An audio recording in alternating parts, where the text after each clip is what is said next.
cabeça quieto, Black e Legal.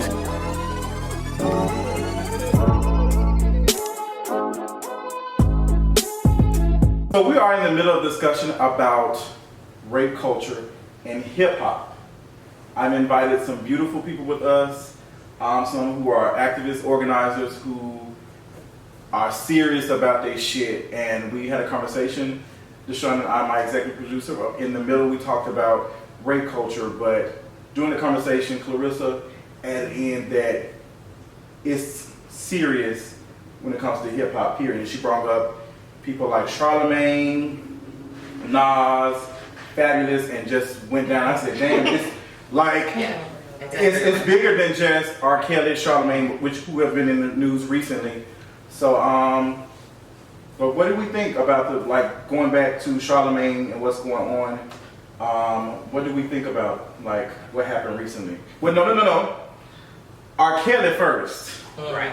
Because y'all call him R-Rapey or some shit, R-Petty. Like, this is a conversation we've been having about R. Kelly's since 2001? Yeah. Before Twitter, before Facebook, and we're still here. What's the problem? What's going on? Curious what you think. I mean, I feel like, I'll say that the issue with hip hop in general is that it is portrayed to be something that only cishet black men can be a part of. And so because of that, you got to deal with patriarchy and sexism and transphobia and homophobia and these things that like don't get addressed. So then we create, I'm not gonna say we, the world creates these monsters, specifically in hip hop, like R. Kelly, to where they're untouchable. You know, like R. Kelly's created some of like the black like cookout hits, right? Mm-hmm. Like he's made some of the best songs that everyone knows, to where when you like tell him like, oh yeah, like he is out here like assaulting young black women, like, oh, but like it's a bop. Right, it's a beautiful song. And I think we have a hard time in general in black communities acknowledging the fact that sexual assault happens, and by people that we know and care about. So to the point where the celebrity culture makes them untouchable.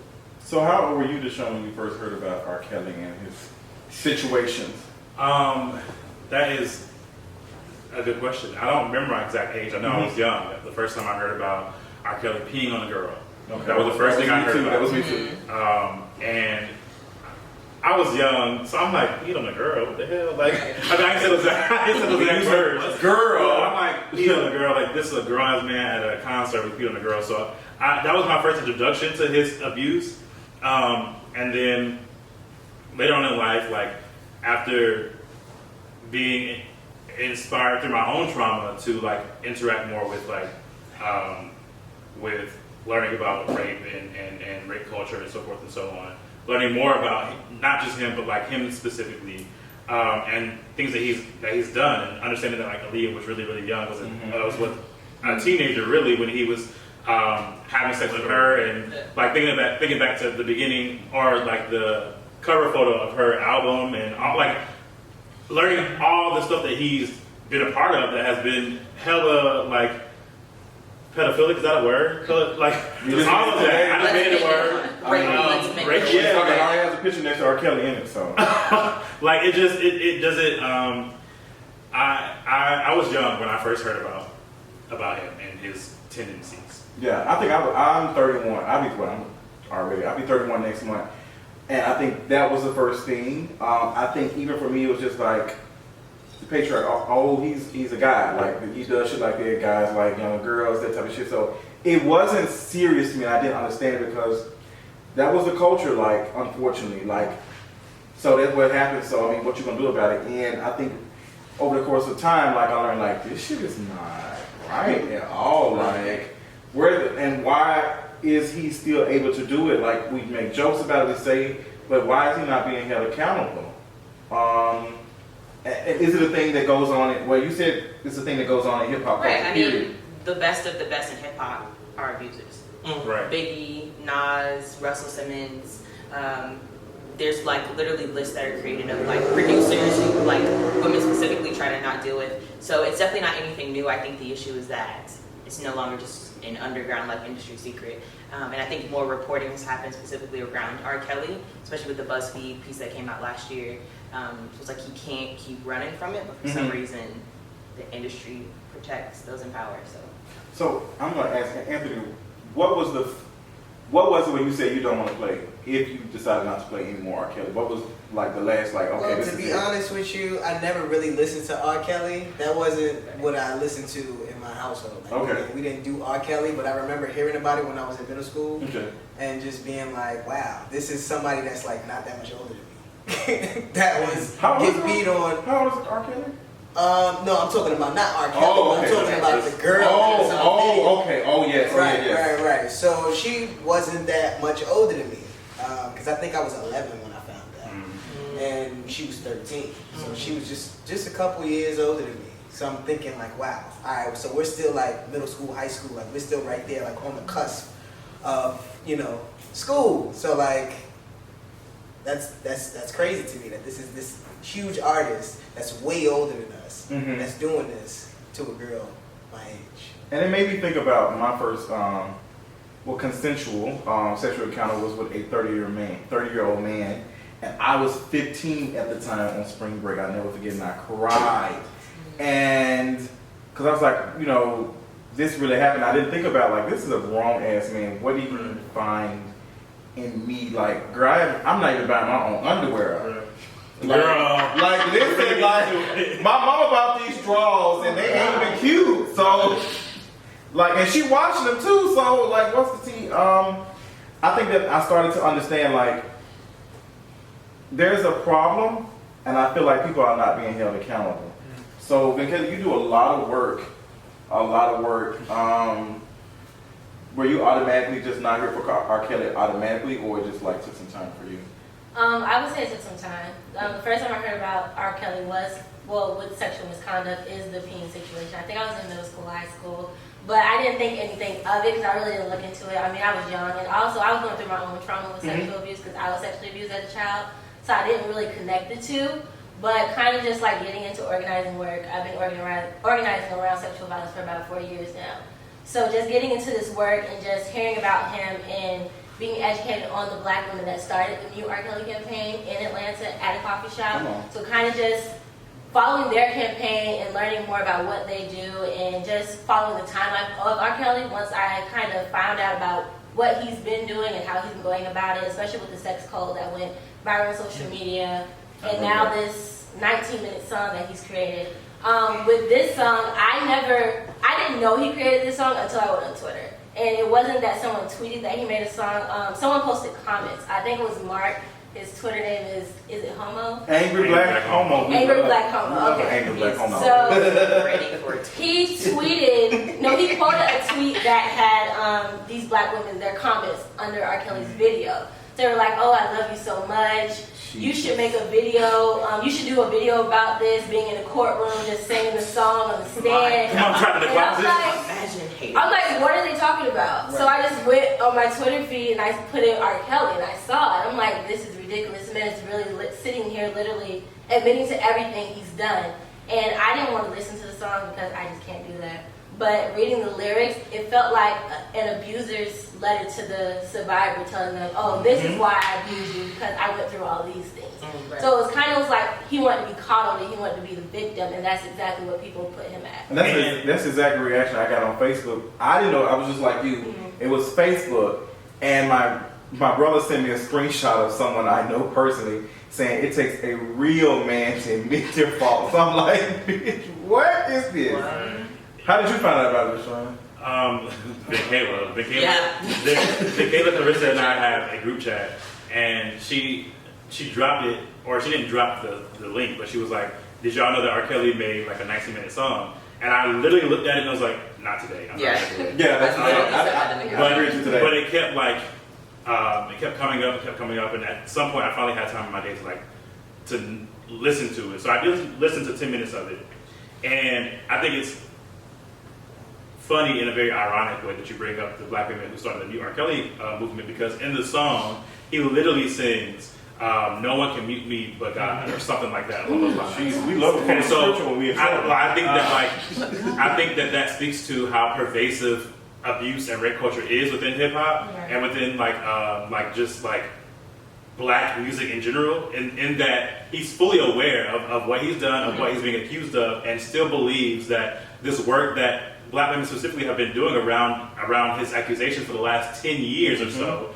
like, is not enough to quiet him. Even though he also admits on the same song that he is a legend who's broke. So you know you're broke because people don't want to buy your shit anymore, but you still think that nobody can mute you because we allow men, and I'm saying we intentionally, we allow men to be put on these pedestals where they are they're untouchable. Like Clarissa said, they're these gods almost, where they can not almost, they are God, right? Like if I think about like the Christian God and stories in the Bible about his actual like living and being and all that, like God is a rapist, right? If we think about how you wrote about that, how I did write about it. If you think about how Jesus was created, like that is rape, right? And God is still untouchable to a lot of Christians. In that same way that R.Kelly and Nas and Biggie and so many other people and Charlamagne, who are like abusers in hip hop, are untouchable. They cannot be touched. They cannot be.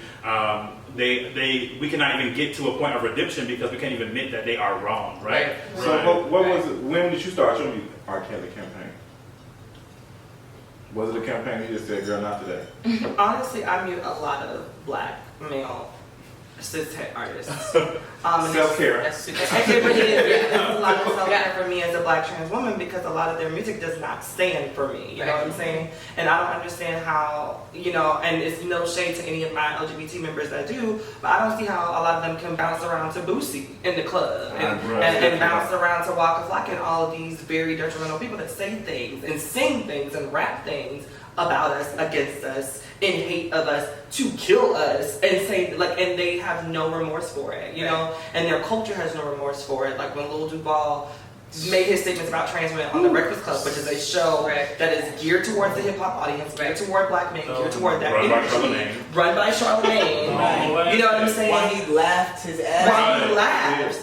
After just having within the same day. They took her book and put it in. And it was gaslighting like a motherfucker. Yeah. And they baited him into that knowing what his response was going to be. Right. And I'm supposed to support people that look like this man and support people that sing the things that this man sings. First of all, I can't relate to your music because I didn't feel that way and I don't feel that way about other women. And so that's already a strike one for you. But then to turn around and go to your concerts and at a very young age, before I thought it was the thing, and hear you saying like, oh, get these faggots out of the front row. Like, this isn't the place for the faggots to be. That was my personal experience with R. Kelly at a young age. Going to a concert that my grandmother, and I was all excited. My grandmother used to work at the Hard Rock and they would have like these concerts and my grandmother got free tickets.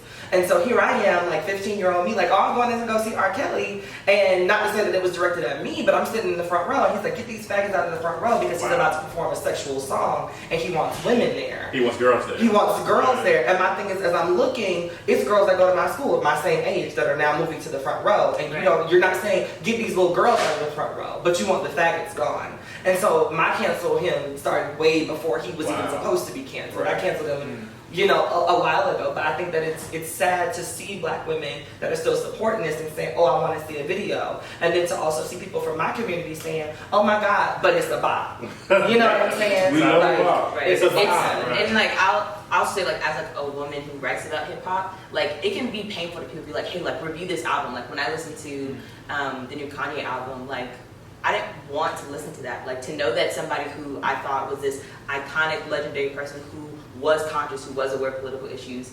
talk about being emotionally abusive to his wife, talk about sexualizing his own daughter and hoping that she doesn't have a butt. Like at this point, at my age, understanding what I know about what I want liberation to look like, that's not the Kanye that I had in 2005. And that's how most rappers in hip hop are. That's why, like at this point, I really only want to write about queer folks. I really want to write about trans people that are in the hip hop community because, like, I'm not about to write another Kanye review. I'm not about to write another review about a rapper who is for my death, who is for my subjugation. Like, I could do something else with my time. It's truly disappointing. And we were sitting in this very spot yesterday, and you all educated Deshaun and Clarissa. Like we said earlier, I'm thinking of just sexual abuse, but physical abuse, mental, and it made me think about this situation with my aunt, who I lost to domestic violence, and how, like, even in the courtroom, there were people, like, there was clear evidence of history, and we knew about it, And I feel there's still something I deal with me personally because I felt like I should have stepped in and said something because I knew that this was going on, but I didn't know like what was going to be the end point. And I lost my aunt to that. So when people say things about, you know, when the conversation came about extension, whatever his name is, extension cord. People wanted me. I can't. You can't expect me to have sympathy. I can't because this person, someone just like that, ended the life of my aunt and left her with 4 or 5 kids. Like I just can't do it. But it's like abuse is so normalized. Like if you think about like Lil Kim, like Lil Kim has been abused her entire career. By every single man who's considered himself a man. And I didn't even know about that because there was a video. 2 things I'm gonna say. There was a video of her receiving an award and her ex was behind her like harassing her. Kept grabbing on him. And nobody stepped in. And even thinking about like Kanye's like viewing party, like Fabulous was there, Nas was there. Like Fabulous literally just caught a case from his wife 3 weeks before. But they allowed him to be in that space. And Boosie just recently was in the news for like threatening his mother, his child, like, and said made comments about him possibly killing her cousin or her brother or someone, one of her family members. I'm like, and Kelly said just made it in. She did a whole documentary. She did. Like talking about Nas abuse and nobody's covering it, or the people who are covering it, which are largely women, queer folks and black women, are not being heard. They're being dismissed, right? Like she had a whole documentary almost, like talking about his abuse, and Nas is still like he's not going to be this man who's not revered in hip hop because everyone loves his Hotep, Fotep albums from the 90s. We all love that. I mean, I'm not gonna lie, like he's had some bops. I love his, like some of his music is a bop, but I think that like a lot of us prioritize music over actual lives, which is where I think it goes back to the point. I think your point when you said that you felt like you should have spoken up about your aunt, but you didn't, and even though you knew like a lot was happening, I think that is very common even within hip hop, is that a lot of us are fully aware of the abuse that comes from our legends, from our icons in hip hop, but we don't talk about it. We don't want to mute them. We don't want to silence them because there is this thing in our community where we are taught that you don't talk against that kind of stuff. Like that stuff is in house. When you talk against it, then you are being an agent of white supremacy. You are trying to silence black men. You're trying to remove the black liberation movement and that type of shit. But it goes back to this old comedy special from Chris Rock, the "It Ain't Me, So It Don't Matter." And so he, in that comedy special, he tells a joke about how, you know, we as black women listen to music that objectifies us, and it's like, oh girl, shake that ass, bounce that, and we're like, oh my god, this is so whatever. But then we get in the club, we dance to it, and our excuse for dancing to it is, oh, he ain't talking about me. It's not about me. And so my thing is, what I think we've done in the black community is say, well, he's not talking about my daughter. He wouldn't do that to my wife.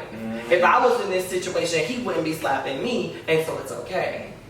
And I think that that's our justification for a lot of black men is we say, well, if it were me, it would be different because I was raised different, because I would, but what if the fact that it's not you doesn't matter, sis, because I think is if we stand together as black women, it's us.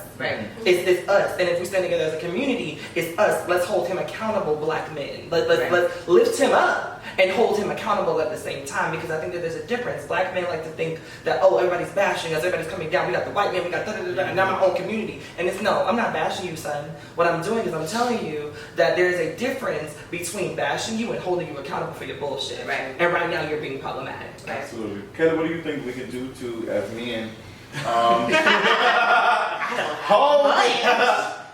because we always say this, oh, we need to protect, and somebody said this on Twitter that went viral, well, we need to support black women. They said, child, we got to start hurting them first. Right, so I mean, first I want to say that a lot of the work that I do is centered around countering white supremacy, and of course these things are synonymous because white supremacy just has a disgusting history of abusing like black women. I do want to add to the conversation and still answer your question that a lot of articles I've been reading, especially the one I read earlier from The Guardian, brought up this like relationship between, well, why isn't R.Kelly, you know, being chastised by the black community, but we see people like Harvey Weinstein and Kevin Spacey be like taken down, and I think that relationship is flawed and it's trash, and it's trash just because a lot of people, we want to forget that what these bodies look like for these people being abused doesn't matter. And that when it's a white woman, of course, like, media's gonna everybody's gonna cape for her, and everybody's gonna come for her.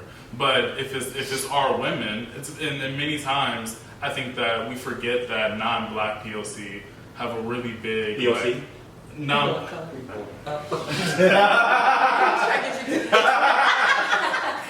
As I was saying, that they take up space in these conversations about what black people should do when it comes to how we talk about our legends within our community. And I think that they need to find their way out of that conversation. And I think so because taking up space in that conversation without knowing the experiences of black people within that community, you need to leave. But answering your question, I think it's hard to have a conversation around what we should do as men because I think that, I think that a lot of what I've done it's a balance between telling myself, yes, Caleb, you're trash. But at the same time saying, well, this is the work that you need to be doing around other cishet men, even though that sometimes is like very exhausting work, it needs to be done. And I think that we see black women doing that all the time.